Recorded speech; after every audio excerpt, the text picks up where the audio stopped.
आज मान्य खासदार अशोक चव्हाण साहेब आणि आमचे सहकारी आमदार तुषार राठोड साहेबांच्या आणि कलेक्टर CEO SP यांच्या सगळ्यांच्या त्यामध्ये आणि SDM आम्ही सगळ्यांनी पूर्ण गावाची पाहणी केलेली आहे। गावात जो सगळंच गाव उद्ध्वस्त झालेलं आहे आणि त्या हिशोबाने जी काय सरकारच्या वतीने मदत करता येईल ती ताबडतोब उद्या किंवा परवा माननीय मुख्यमंत्र्यांशी चर्चा करून त्यामध्ये त्यांना ताबडतोब आम्ही मदत देण्याचा पूर्णपणे प्रयत्न करू आणि गाव पुनर्वसित करण्याकरता पण जे काही लवकरात लवकर पुनर्वसित करण्याकरता प्रयत्न करायचे ते तेवढे प्रयत्न करून लवकरच ते गाव पुनर्वसित करू।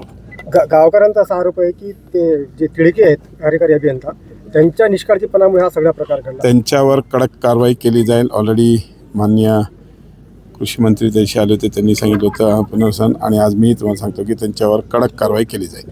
जनावरं पण खूप मोठ्या प्रमाणामध्ये वाहून गेलेले त्यांना आम्ही सगळ्यांना कॉम्पेन्सेशन जे काही म्हणजे मदत करता येईल ती सरकारच्या वतीने सगळ्यांना मदत करणार आहोत। सर, आपण आढावा घेतलाय तर एकंदरीत जिल्ह्याची काय परिस्थिती, जिल्ह्यात किती नुकसान आहे? जिल्ह्यात जवळजवळ 7 गावात मूळ नुकसान झालेलं आहे, बाकी आहे पण 7 गावात मूळ नुकसान झालेलं आहे। आम्ही तिकडे सगळीकडे पाहणी करून आम्ही ताबडतोब तिकडे जी काही मदत लागेल ती मदत करायला सरकारच्या वतीने आम्ही मदत करू। साहेब, आता तुम्ही गावात आल्यानंतर ग्रामस्थांनी जोरदार घोषणाबाजी केली, तिडकेच्या विरोधात जे मोठा रोष पाहायला मिळतो, तिडकेचे लेखी पत्र आणि व्हिडिओ सुद्धा अवेलेबल आहे की गावात पाणी येणार नाही। मी आपल्याला अगोदरच सांगितलं की तिडकेंवर नक्कीच कडक कारवाई केली जाईल, कुठल्याही प्रकारची त्यांना गय केलं जाणार नाही, त्यांच्यावर कडक कारवाई करू आम्ही। साहेब, खरं तर अहमदास दानवे या ठिकाणी येऊन गेले, ते असं म्हणले की असंवेदनशील पालकमंत्री अतुल साहेब लंडनला गेले, 7-8 तासाचा लंडनचा प्रवास आहे। मी नक्कीच लंडनला गेलो होतो आणि एक महाराष्ट्रातलं मराठी दैनिक त्यांनी तिकडे कार्यक्रम ठेवला होता, त्या कार्यक्रमासाठी गेलो होतो।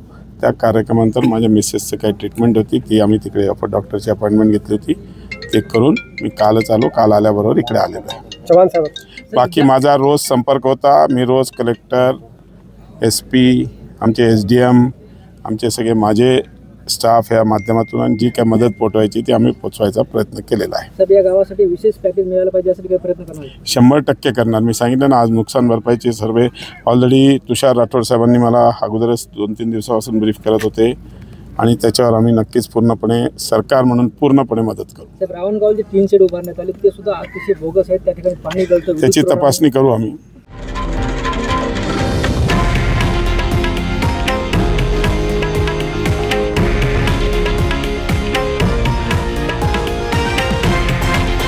हे आहे देशातील नंबर 1 न्यूज नेटवर्क आणि आपण पाहत आहात TV9 मराठी, एकमेव।